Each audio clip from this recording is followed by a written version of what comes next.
New couple alert! Yan ngayon. Ang iniintriga ng netizens sa napapabalitang nagde-date daw sina Elise Hoson at Kobe Paras. Yes, hindi lang daw kasi isang beses, kundi marami ng beses silang spotted na magkasama at magka-holding hands. How true kaya? Ay. Uy, alam mo, all over talaga social media, nakikita ko talaga na spotted daw yung dalawa. 'Di ba? At sabi nga nila, ito naman daw si Elise, sana daw ipahinga muna ang puso dahil naman kakahiwalay lang naman nila ni Makoy de Leon. Pero ano masasabi lagpas nyo? isang buwan na, 2 months na yata, o 3 months. Medyo matagal-tagal Medyo na matagal rin. na rin, months na rin. Kaya lang syempre, Ano, matagal na sa inyo yung gano'n? hindi ka babae, kung ikaw, isa kang babae, may nagaya sa iyo mag-date, why not? At Kobe Paras is Hindi. guwaping sa... Pero parang Diba? siguro sa ngayon, di ba? Parang pag nag-break, parang ang tagal-tagal na nung isang buwan, no? Sa panahon na yun, na. May sa parang yun, di ba? Liligawan ka lang through chat. Oo, ang bilis. Uy, may tinatawag na 3-month rule di ba? pero Sabi hindi- nga nila. Parang hindi applicable naman yung kay Elise. Parang Hoson. ayaw ni Ganda Elise niya ng eh. ganon. Di ba close tayo? Nagpunta tayo sa bar niya. Oo. Lalo Correct. si Mildred, mas close, binibigyan ng gamot ni Mami at saka ng Ikaw talaga sinabi mo ba? Diba?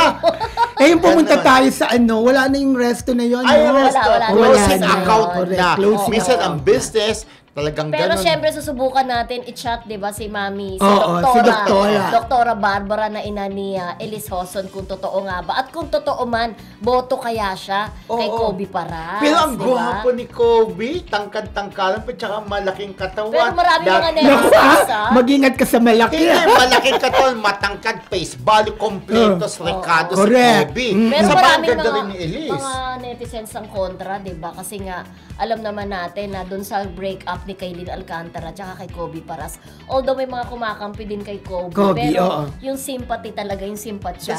Mas kay talaga, Kailin, mas oo, may kay true. Kasi Kailin. karamihan ng mga simpatiya, Oo. lagi nasa babae. Hindi ko naman sinasabi si Kylie na dapat kawan. Pero minsan meron din mga babae sila yung may sala, di ba? Naman! Especially May ang ganun, pangit di ba? din, especially ang pangit din ng isa sa dahilan kung bakit sila nag-break kasi may involved na pera o may utang o may ganun, di ba? Oo, pero- hindi maganda yung pagkakahiwalay nilang dalawa eh. Yes, balik tayo kay Elise at saka kay mami niya. Oo. Siguro, halimbawa, kung totoo man yan, maaaring sa una, ayaw ni mami, pero eventually, di ba, matatanggap niya, lalo na kung yun ang gusto ng anak Pero niya. hindi pa natin alam kung Pero ayaw kaya ng nga, mami. oo. Pero alam niyo Kung ba? totoo nga, oo.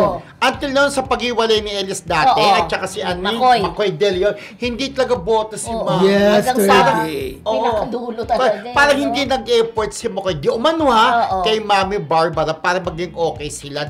Nung nagkabalikan nga si Malis at saka si Oo. Malis, ay, si Makoy at si Maris! Sabot ng Maclis.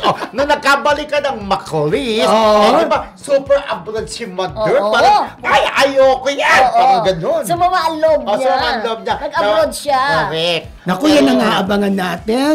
Correct. Lalo pa ngayon alam naman natin, matulis itong si di ba? Ah, Si tulis. Kobe. Naman. Oo, magustuhan kaya ni mami. Wala, baka Oo. isipin nila doon Aga. sa Hindi, pag Basta matulis matulis, talaga, matulis. lapitin ng mga Lapitin. babae yan. Oo. So, ibang tulis, matulis ah. sa mga Pag-usap. babae. Oo, Yes. matulis sa babae. Yes. Alamin Yan, natin alam yan. niyo na. Sana doktora ha, sagutin mo ako kung nag-chat ako. Ha.